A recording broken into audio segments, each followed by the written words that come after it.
काय आहे, it is a statement which has been made by whom, by the person dying. आणि that statement it relates to what, it relates to the cause of death. त्या स्टेटमेंटमधून आपल्याला त्याची डेथची काय cause आहे नेमकी ते समजते. Okay, so what we have seen till now की who can record this dying declaration?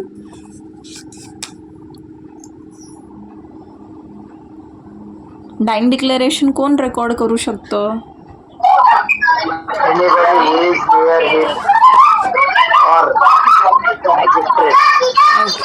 Any normal person, doctor और मॅजिस्ट्रेट. हां, yes. Okay, so now this dying declaration, it could be made how? It could be made either in writing, it could be orally, or it could be through signs or gestures. Yes. Now dying declaration, as we have seen the language also, की language कशी असली पाहिजे, है ना.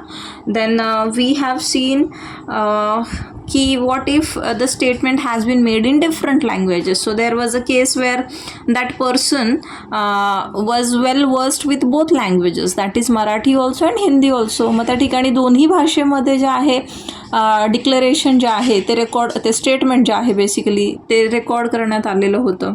सो मग त्याची value काय, तर court बोलला की when that person was well versed, he was fluent in both the languages, then such dying declaration it can be accepted. So multiple dying declarations असतील तर yes, multiple dying, ये हुआ था क्या हमारा, आपण हे बघितलं होतं का मल्टिपल डाईंग डिक्लेरेशन्स? नाही, लँग्वेज पर्यंत झालं. ओके. सो आता मल्टिपल डाईंग डिक्लेरेशन म्हणजे काय, what do you mean by multiple dying declaration? तो मल्टिपल डाईंग डिक्लेरेशन मतलब ये है कि मतलब जब एक वो जो बंदा है वो उस एक ही पर्सन ने 2, 3, 4 बार जो है अलग अलग लोगों के पास या अलग अलग तरीक़ों से डिक्लेरेशन जो है वो किया है, मतलब स्टेटमेंट जो है वो दिया है. Okay, so is it acceptable? So what supreme court has said in this regard की अशा पद्धतीचं डाईंग डिक्लेरेशन की जे मल्टिपल आहेत, जे एकच नाही आहे, देर आर 2, 3, 4 डिक्लेरेशन्स. तर मग कोर्टाने काय म्हटलं की when all the dying declarations, अगर उस बंदे ने 4 बार अपना डिक्लेरेशन जो है दिया है, ओके, तो चारों के चारों जो है ना दे शैल बी एडमिसिबल. कब? जब वो एक दूसरे से कॉन्ट्राडिक्ट नाही कर रहे हैं, म्हणजे ते एकमेकांना त्या ठिकाणी ते विरोधाभासी नसतील जेव्हा, ठीक आहे, त्या ठिकाणी कॉन्ट्राडिक्ट करत नसतील. अगर वो एक भी स्टेटमेंट ऐसा नहीं है कि बाकी स्टेटमेंट को कॉन्ट्राडिक्ट कर रहा है, देन कोर्ट क्या करेगा, उसे ॲडमिट करेगा.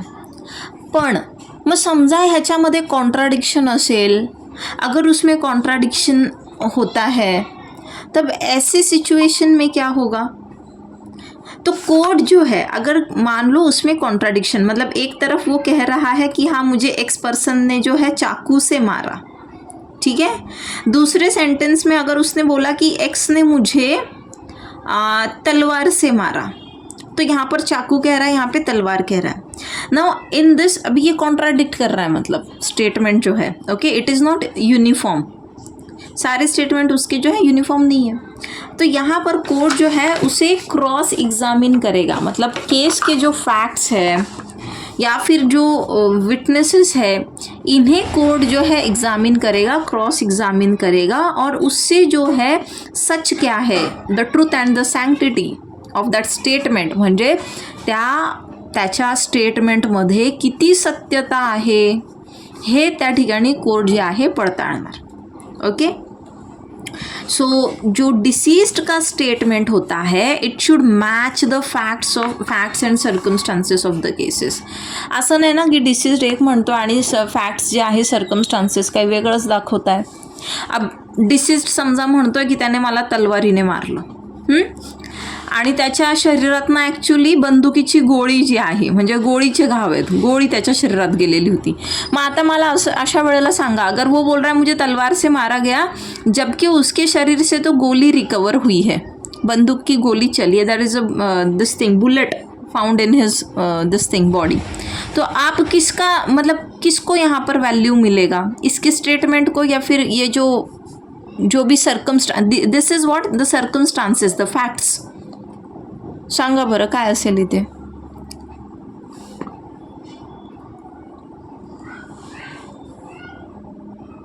येस मॅडम त्याला दिसलं असेल की चाकू पण आहे एखाद्या माणसाच्या हातामध्ये पण दुसऱ्याने गोळी मारते असं पण असू शकतं. हां म्हणजे कोर्ट काय करेल त्या ठिकाणी, court what it will do, it will examine the statement also and it will examine the witnesses या फिर जो सर्कमस्टांसेस है उस केस की वो भी देखेगा एंड उस हिसाब से फिर चीज़ें जो है प्रोसीड होगी. Okay now FIR as a dying declaration. FIR को क्या हम डाइंग डिक्लेरेशन के बतौर जो है उसे कंसिडर कर सकते हैं. Now she what happened, there was a case Munnu Raja and another versus state of MP. ठीक है, अब यहाँ पर क्या हुआ था, ये इसने जो मतलब वो जो भी पर्सन था तो उसने FIR जो है लॉन्च करवाया था पुलिस के पास. त्या व्यक्तीने काय केलं होतं, XYZ पर्सन होता, त्या XYZ पर्सनने FIR जी आहे ती त्या ठिकाणी नोंदवली होती पोलिसांकडे. काय होतं FIRमध्ये की मला ह्या मुन्नू राजापासून काय आहे, माझ्या जीवाला धोका आहे. Okay, that his life was in danger, कि मुझे मुन्नू राजा से क्या है, मेरी जान को खतरा है. इस तरीके का FIR जो है उसने लॉन्च करवाया था इसके अगेंस्ट. ओके एंड फिर बाद में उसका डेथ हो जाता है. तो वहाँ पर ये जो FIR का कॉपी था, when this FIR was launched where he stated that his life was in danger, तो कोर्ट ने कहा it is relevant to be recorded as circumstantial dying declaration.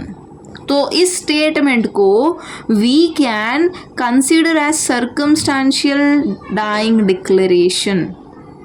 समजतंय का, आर यू गेटिंग.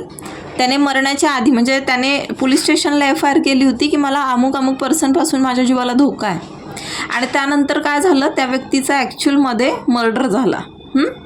मग आता त्यावेळेला कोर्टाने काय म्हटलं, त्याने जी FIR ऑलरेडी नोंदवून ठेवली होती तिला आपण डाइंग डिक्लेरेशन म्हणून कन्सिडर करू शकतो. समजलं.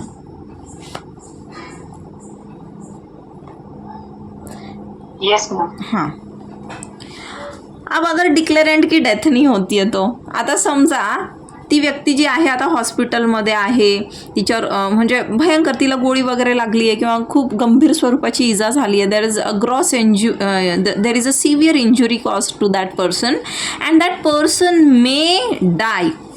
Okay, that person may die, there is an apprehension of death. उसे डर है, मतलब पूरा एक ये है कि हाँ कभी भी मौत जो है वो हो सकती है, और उसके चलते बंदे ने स्टेटमेंट दे दिया जिसे हम कहते हैं डाइंग डिक्लेरेशन. लेकिन हॉस्पिटल में उसका इलाज हुआ, सर्जरीज हुई, डॉक्टर ने भी हालांकि कहा था there is only 1 or 2% chance of his और हर सर्वाइवल, बट वो 1 or 2% चांस जो था वो काम कर गया, बंदा सर्वाइव कर जाता है. अब ऐसे टाइम पर आता तो व्यक्ती जो आहे तो त्याचं म्हणजे तो जिवंत आहे आता. ठीक है, that person did not die, उसकी मौत नहीं हुई है. तो मौत उसे लगा था कि मौत हो सकती है कभी भी, और उसने स्टेटमेंट जो है वो रिकॉर्ड करवा दिया था. अब उस स्टेटमेंट का वैल्यू क्या होगा, can we consider that statement as a dying declaration, उसका एविडेंशियरी वैल्यू क्या होगा, टेल मी.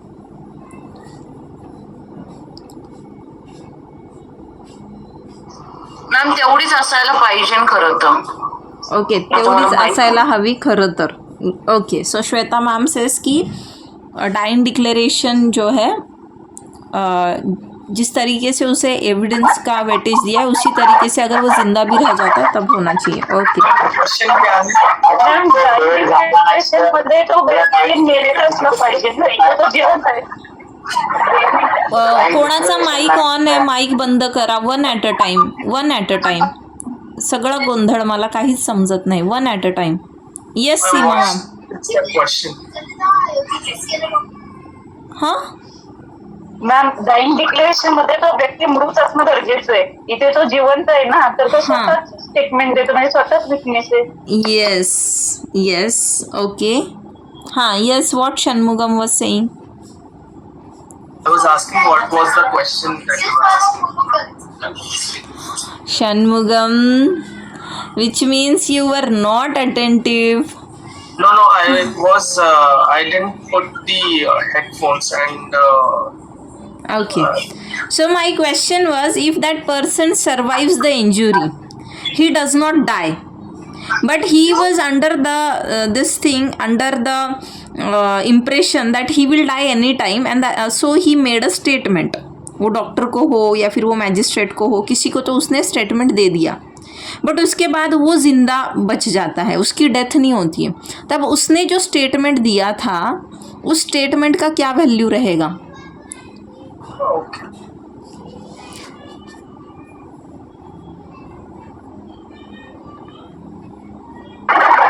आय विटनेस. काय म्हणताय पंडित सर? आय विटनेस, फक्त विटनेस. आई विटनेस. यस, ही ओनली बी. यस. अब वो जो है डाइंग डिक्लेरेशन का उसमें वेटेज नहीं रहेगा. वाई? बिकॉज लॉ क्या कहता है, फिर तो वही सिचुएशन हो गई ना. अब ये पर्सन बोल रहा है कि साहब इसने मेरे साथ ऐसा किया, और जज ने इसका बस बात सुन के इसको कन्विक्ट कर दिया. ऐसा नहीं चलता है ना. ये भी कहेगा कि जज साहब वो मैं नहीं था, कोई और था. तो ये दोनों भी अपने पॉइंट प्रूफ करने के लिए वो तो बात उन्होंने करनी ही है, बट जज को ये दोनों नहीं चाहिए. इनके अलावा दूसरे क्या एविडेंसेस है. तो इस केस में ये बस विटनेस हो गया. अभी ये खुद विटनेस है. He has witnessed that incident, उसके साथ वो चीज़ हुई है.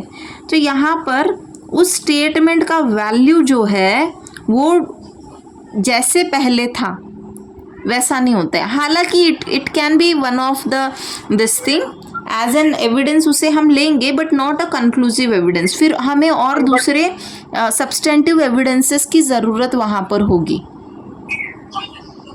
But just for an example, if the person is dying and he is on a verge of dying, and he gives a declaration, presuming he himself is presuming that he is going to die. हाँ. But if in case he does not, and the declaration has been taken,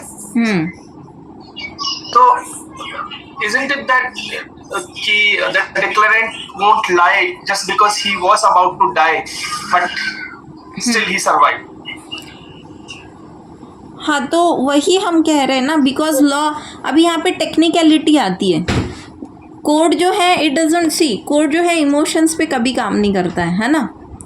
so there are rules and those rules have to be strictly followed. तो rule क्या है? What is the general rule?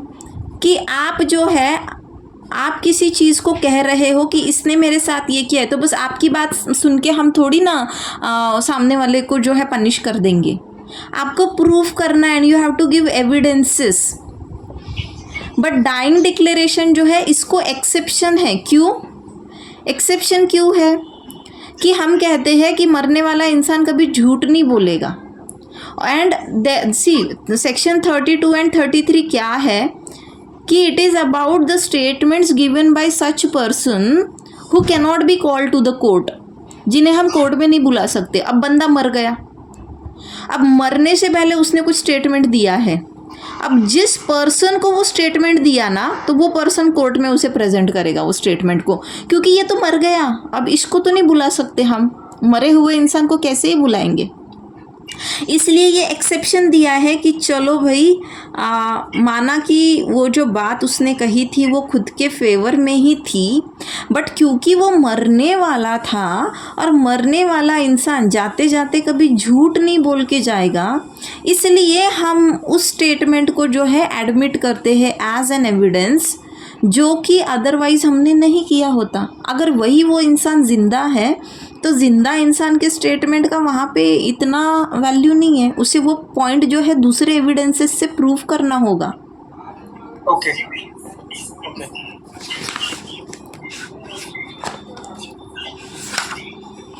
Okay so now,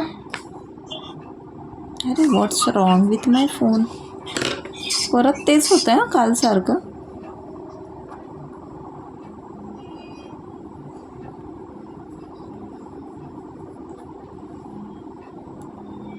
okay so now where were we? Okay, यहाँ पे कुछ judgements हैं, बाकी deposition तो आपको नहीं है। सो बाकी का जो है एक्स्ट्रा है वो नोट्स अगर आपको पढ़ने तो पढ़ सकते हो, बट हम केस लॉ देख लेते हैं। Okay, will see the case for this particular topic. एक मिनट थांबा। हाँ, सी here was the case of Ram Prasad versus State of Maharashtra. Now 99 ची केस आहे. In this case what happened? Dying declaration was recorded by the judicial magistrate. ठीक है, magistrate ने statement record केलं, but the डिक्लेरेंट survived, लेकिन जो डिक्लेरेंट था वो सर्वाइव कर गया, मतलब उसकी मौत जो है वो नहीं हुई, he did not die. So it was held that the statement or the declaration, it could not be used under section 32. उसे 32 के तहत नहीं यूज़ किया जा सकता है, but it could be used. It could be used to corroborate his evidence under section 157 of Evidence Act. तो मग इथे कोर्टाने काय म्हटलं कि हम जो है उसे 32 के अंडर नहीं यूज़ कर सकते, क्योंकि 32 क्या बोलता है? 32 उसकी बात करता है, मतलब उस मरे हुए इंसान की जिसे हम कोर्ट में बुला ही नहीं सकते हैं, इसलिए तो हम किसी और के थ्रू उसका स्टेटमेंट जो है एडमिट कर रहे हैं। बट अब वो इस हालत में है, मतलब वो ज़िंदा है, इसका मतलब we can call that person. So उसे जो है हम 157 के तहत जो है एविडेंस लेंगे, ना कि 32 के अंदर। अब Sudhakar versus state of Maharashtra, इस केस में क्या बताया कि जो टर्म है ना डेथ, जो सेक्शन 32 में बात की है जिसकी डेथ, ये डाइंग डिक्लेरेशन, तो उसमें जो डेथ है उसमें सुसाइडल और होमिसाइडल दोनों ही तरह के डेथ जो है वो आते हैं। तो ये कांसराज वर्सेस स्टेट ऑफ पंजाब में भी कहा है, Sudhakar versus state of Maharashtra, दोनों भी केसेस में कोर्ट ने ये वहाँ पर बात रखी है कि जो डेथ है ना वो सुसाइडल और होमिसाइडल, डेथ चाहे सुसाइड के बतौर हो या फिर होमिसाइडल। होमिसाइडल मतलब क्या होता है? होमिसाइडल म्हणजे काय असतं? Murder, culpable homicide murder. Yes, म्हणजे जिथे एक पर्सन दुसऱ्या पर्सनचा जीव घेतो है ना, तो दैट इज मर्डर.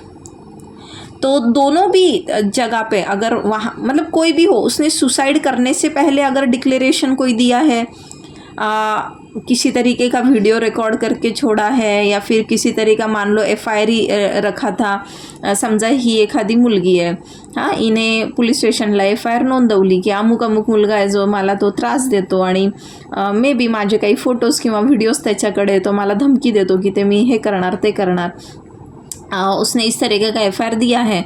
उसके मान लो FIR के कुछ दिन बाद लड़का जो है एक्चुअल में उसकी सारी चीज़ें जो है वायरल कर देता है, लड़की उस इसमें आके क्या करती है, सुसाइड कर लेती है। तो ऐसे टाइम पर सुसाइड से पहले जो FIR उसने किया था ये बन जाता है डाइंग डिक्लेरेशन। तो ये जो डाइंग डिक्लेरेशन है ये सुसाइड हो या होमिसाइड हो, दोनों ही केस में यहाँ पर उसका वैल्यू होता है ना। जो इसका डाइंग डिक्लेरेशन का एसेंस क्या है कि बंदे की मौत होनी चाहिए, मतलब that person making statement must have died, उसका डेथ होना ज़रूरी है, और उसकी डेथ हुई, उसकी डेथ होने के पीछे जो इंजरीज थी ठीक है, म्हणजे त्याच्या डेथसाठी जे कारण होतं, ओके, तो वो जो इंजुरीज थी ना, वो इंजुरीज की वजह से डेथ हुई हो, ये ए पर्सन ने बी पर्सन को तलवार से मारा, ओके, इसको तलवार से मारा, तो तलवार से इसे जो भी घाव आए, स्वॉर्ड से इसे जो भी इंजुरीज हुई, उस वजह से इसकी डेथ हो। ये नहीं कि ए ने बी को मारा तलवार से, जब ये हॉस्पिटल में एडमिट था तब इसे हार्ट अटैक आ गया और ये हार्ट अटैक से मर गया, ठीक है। तो उस वो वजह नहीं होनी चाहिए, मतलब इंजुरीज, जो भी इंजुरीज उस पर्सन ने, अक्यूज पर्सन ने दी हो, उस इंजुरी की वजह से डेथ हुई हो। जो स्टेटमेंट वहाँ पे उसने बताया है, स्टेटमेंट से क्या समझ में आना चाहिए वहाँ पे, कॉज ऑफ हिज डेथ या फिर सर्कमस्टांसेस ऑफ द ट्रांजेक्शन जिससे कि डेथ हुई। Cause of his death must be in question and that must be in question ना, कोर्ट के सामने ये सवाल तो हो कि भैया इसने इसका मर्डर किया है या नाही, मतलब it should be fact in issue, बरोबर आहे ना। जर कोर्टामध्ये तो फॅक्ट इन इश्यू नसेलच की अमुक व्यक्तीने तमुक व्यक्तीला मारलं की नाही मारलं आहे, तर मग डायिंग डिक्लेरेशनचा तिथे काय उपयोगच नाही, if that question is not there before the court, if it is not in question. Statement जो है कंप्लीट होना चाहिए, जो पर्सन स्टेटमेंट वहाँ पर दे रहा है, he should be in fit condition to make that statement, and declaration जो है वो कम्पिटेंट होना चाहिए। So these are the conditions that वो फुलफिल होनी चाहिए जो, ओके। सो आय गेस झालं आहे आता आपलं हे,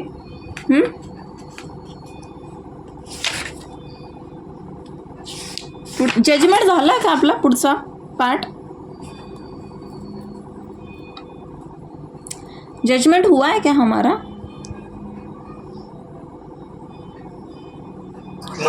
नाही झालंय का? मग पुढचं लेक्चर नाही झालंय का? मी एकदा सिलेबस बघते तुमचा, पुढचं पॉईंट काय, मॉड्यूल काय तुमचे, आणि त्यानुसार मग आपण पुढचं लेक्चर घेऊ।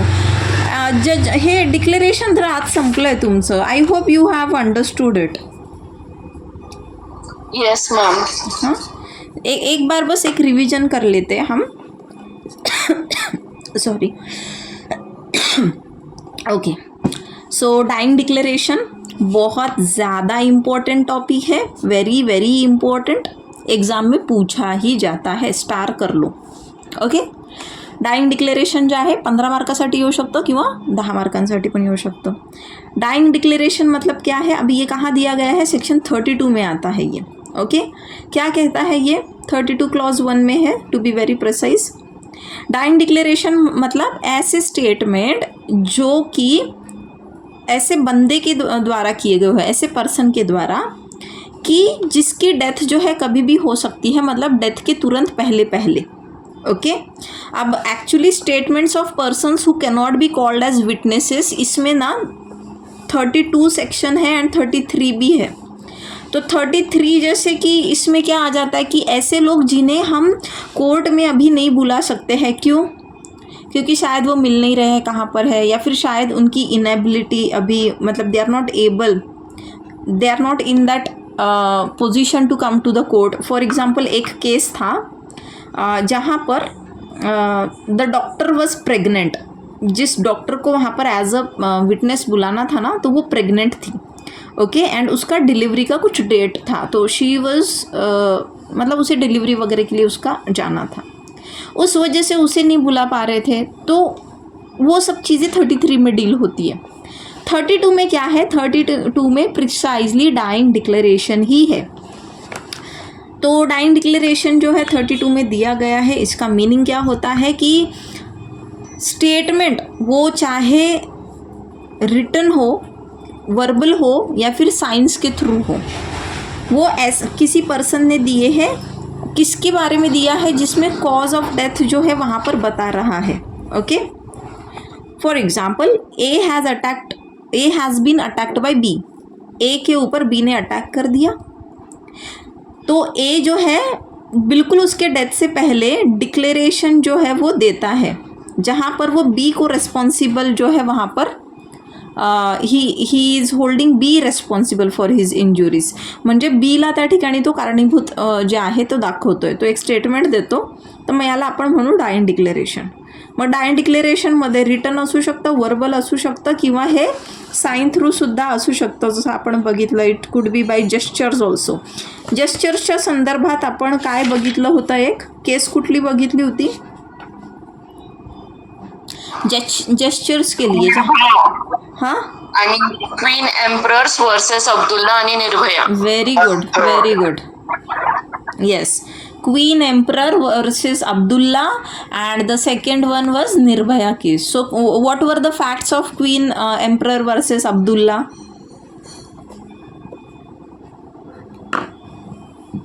Abdullah killed Dulari by cutting throat. She was alive till next morning.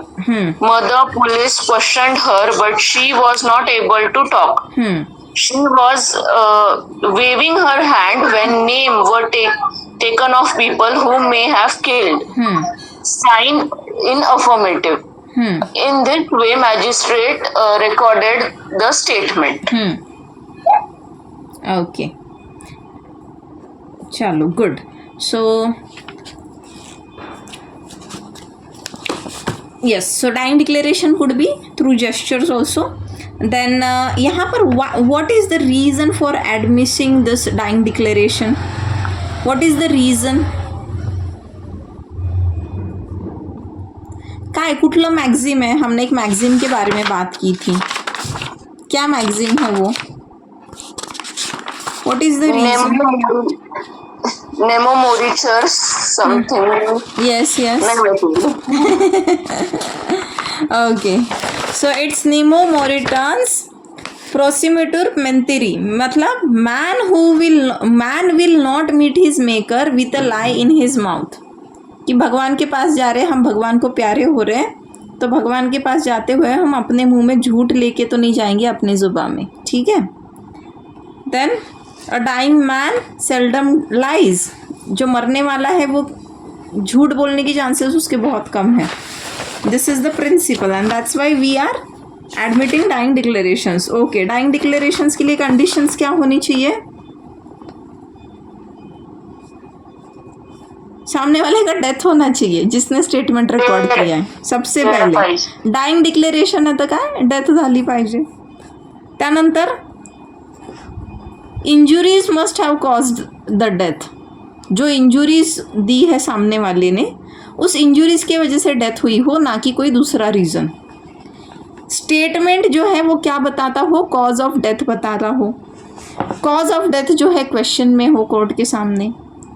वो जो बंदा है जो डिक्लेरेशन दे रहा था, he should be in fit condition to make statement. मतलब वो मेंटली फिट होना चाहिए और कॉन्शियस होना चाहिए. स्टेटमेंट कंप्लीट होना चाहिए. अब इसके लिए केस हमने देखा कौन सा? Ram Prasad versus state of Maharashtra. काय म्हटलं ह्या केसमध्ये? Dying declaration was recorded by magistrate, but the declarant doesn't die. So court held that article section 157 will be considered over here as a witness. Okay, so the evidence shall be taken under section 157 rather than that of section 32. Okay, good. So now इथे प्रकार काय बघितले आपण. And कौन ले सकता है dying declaration में? कौन ले सकता है इन द सेंस कौन रिकॉर्ड कर सकता है? Who can record?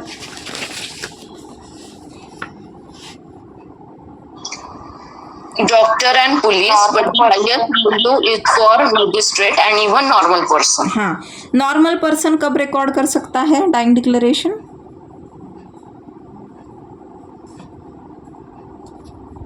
When normal person can record?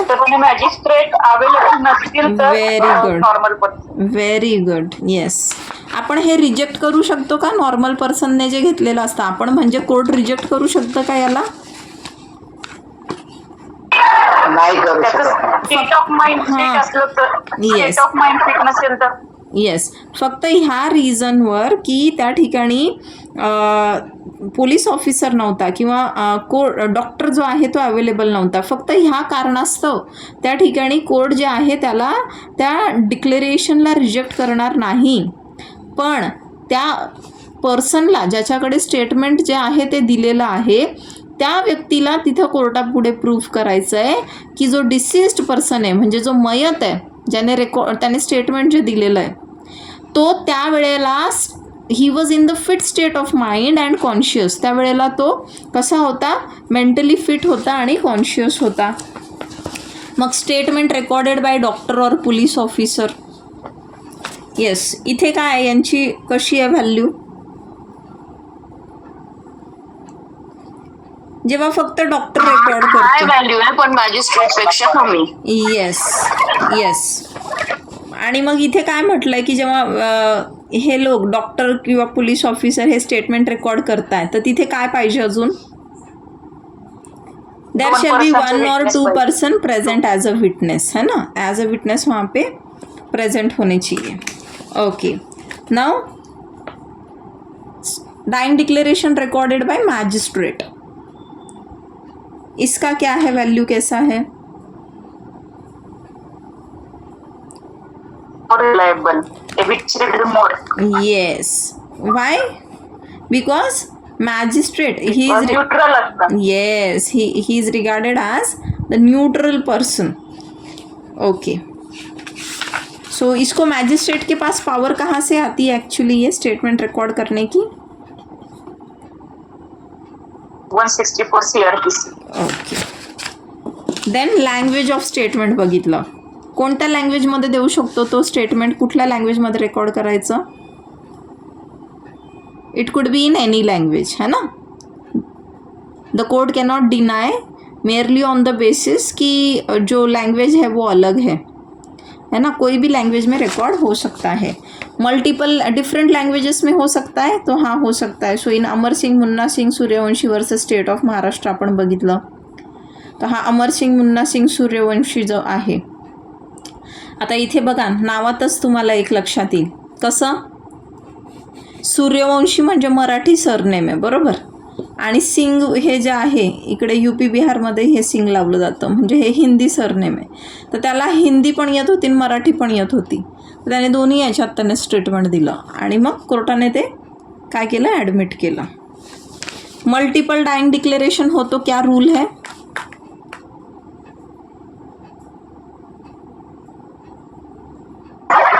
All thoughts should be similar.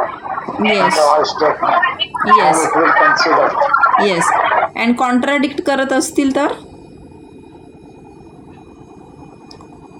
Facts आणि विटनेसवर cross examination. Yes, good.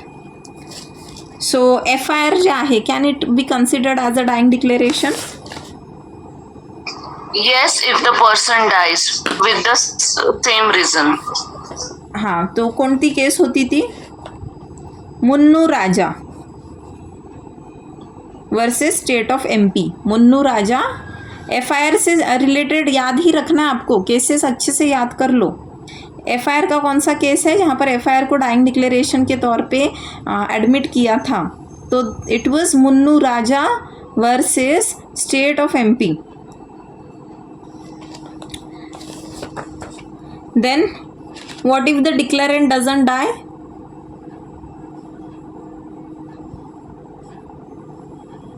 Turn to witness. Yes. This statement is treated as a Statement by a witness. Okay. Shallow then. So this was all. याच्यामध्ये एक case आहे, ती वाचून घ्या तुम्ही बरं का.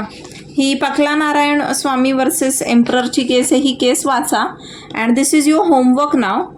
Your homework is you have to write down the provisions for dying declaration, the admissibility of dying declaration. ठीक आहे, तुम्हाला डाइंग डिक्लेरेशनवरती आन्सर लिहायचं आहे. And yes, one more thing, don't just go and copy whatever is there in your books or in the notes. Try to write down the answer without seeing in the book, without even peeping in the book. Okay, आप लोग पढ़ो, अच्छे से पढ़ लो, points देखो क्या क्या है, and then try to write without looking into the book. इससे क्या होगा, आपका ये जो 10-15 मार्क का जो आंसर है यहीं पर रेडी हो जाएगा. ओके.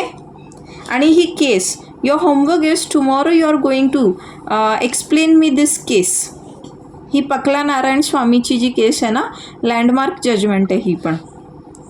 त्याच्यामध्ये ना तिचे असे त्या व्यक्तीचे असे तुकडे 7 तुकडे केलेले असतात आणि त्याला ट्रंकमध्ये टाकून देतात. ठीक आहे. Are you there guys? Yes or no? Will you Yes, do the ma'am. Homework? Yes yes is it possible to do the homework? Yeah. Yes possible है ना? ते फक्त पण मला सीमा मॅम आणि षण्मुगम या दोघांचेच होमवर्क येतात.